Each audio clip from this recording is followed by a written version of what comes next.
ശക്തമായ മഴയെ തുടർന്ന് കൊച്ചി നായരമ്പലത്ത് കടൽക്ഷോഭം രൂക്ഷം. വെളിയത്താംപറമ്പിൽ വീടുകളിലേക്ക് വെള്ളം കയറുകയാണ്. ആവശ്യമെങ്കിൽ ക്യാമ്പുകൾ തുറക്കുമെന്ന് പഞ്ചായത്ത് അറിയിച്ചു. നായരമ്പലത്ത് നിന്ന് റാഫി കരീം തയ്യാറാക്കിയ റിപ്പോർട്ടിലേക്കാണ് ഇനി.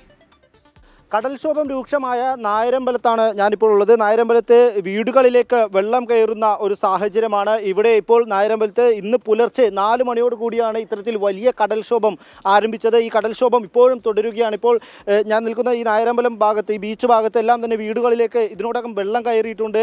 ഇത്തരത്തിൽ ആളുകളുടെ വീട്ടിലേക്ക് ഈ കാലവർഷം തുടങ്ങുമ്പോൾ തന്നെ വെള്ളം കയറുന്ന ഒരു സാഹചര്യം ഇപ്പോൾ ഈ തീരമേഖലയിൽ ഉണ്ടായിരിക്കുക. ചേട്ടാ, ഇത് എപ്പോഴാണ് വെള്ളം കയറി തുടങ്ങിയത്?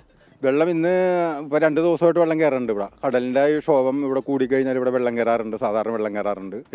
അല്ലെങ്കിൽ എപ്പോഴും തോട്ടിൽ നിന്നായാലും ഇവിടെ കടലിൽ നിന്നായാലും ഈ സമയത്ത് 24 മണിക്കൂറും വെള്ളം തന്നെ ആയിരിക്കുള്ളൂ ഇവിടെ. ഇപ്പോൾ മഴയും കൂടി പെയ്തപ്പോൾ എന്ന് പറഞ്ഞാൽ ഭയങ്കര വെള്ളക്കയറ്റമാണ്. പുലർച്ചെ മുതൽ വല്ലാത്തൊരു കടൽക്ഷോഭവും വെള്ളം കയറലും കൂടുതലാണ് എന്നുള്ളതാണ്. കൂടുതലാണ്. ഇന്നിപ്പോൾ ഏറ്റവും കൂടുതലാണ് ഇവിടെ ഉണ്ടായാലും. ഇപ്പോൾ ഇന്നലത്തേലും മിനിയാന്നത്തേലും വെച്ച് നോക്കുകയാണെങ്കിൽ ഇന്നിപ്പോൾ കടൽക്ഷോഭം കൂടുതലാണ്, വെള്ളക്കയറ്റവും കൂടുതൽ തന്നെയാണ്. ഈ വേറെ ഏതെങ്കിലും വീടുകളിലേക്കോ ക്യാമ്പുകളിലേക്കോ മാറി താമസിക്കേണ്ട ഒരു സാഹചര്യം അല്ലേ? എപ്പോഴും വന്നു കഴിഞ്ഞാലെന്ന് പറഞ്ഞാൽ ഇത് സാധാരണ ഉള്ള ഒരു കാര്യമാണ്. ഇങ്ങനെ ഈ വെള്ളം കയറുമ്പോൾ പഞ്ചായത്തിൽ നിന്ന് ആൾക്കാർ ഒന്ന് പറയും നിങ്ങൾ ക്യാമ്പിൽ പോയിക്കോന്ന് പറയും. ഇത് ക്യാമ്പിൽ പോയി കിടന്നു കഴിഞ്ഞാൽ നമ്മളിവിടെ നോക്കാതെ മുമ്പേ എന്ന് പറഞ്ഞാൽ കൂടുതൽ ഇത് മോശമായിക്കൊണ്ടിരിക്കുള്ളൂ.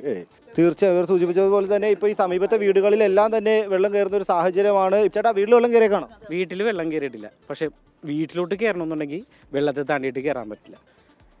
വെള്ളം ഈ സാധാ വെള്ളം മാത്രമല്ല, ഈ ചുറ്റുവട്ടത്തുള്ള എല്ലാ വീടുകളിലെയും സെപ്റ്റി ടാങ്കിലെയും എല്ലായിടത്തെയും ഒഴുകിപ്പോകുന്ന വെള്ളങ്ങളാണ് നമ്മൾ ഈ ചവിട്ടി നടക്കുന്ന വെള്ളം പോലും.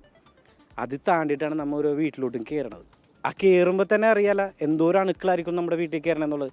പുലർച്ചെ മുതൽ ശക്തമായ കടൽക്ഷോഭമുണ്ട്. കടൽക്ഷോഭത്തിൽ വെള്ളം കയറുന്ന സാഹചര്യമാണുള്ളത് അല്ലേ? അതെ, കടൽക്ഷോഭത്തിൽ എന്നോ നാളെയോ വെള്ളം കയറും.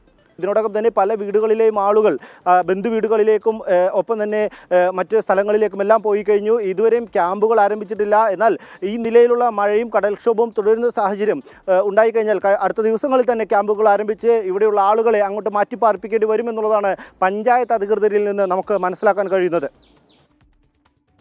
ശരി, നായരമ്പലത്ത് കടൽക്ഷോഭം രൂക്ഷമാണ്. വീടുകളിലേക്ക് വെള്ളം കയറുന്ന നില പലയിടത്തുമുണ്ട്. റാഫി അതിൻ്റെ വിശദാംശങ്ങൾ പങ്കുവയ്ക്കുകയായിരുന്നു.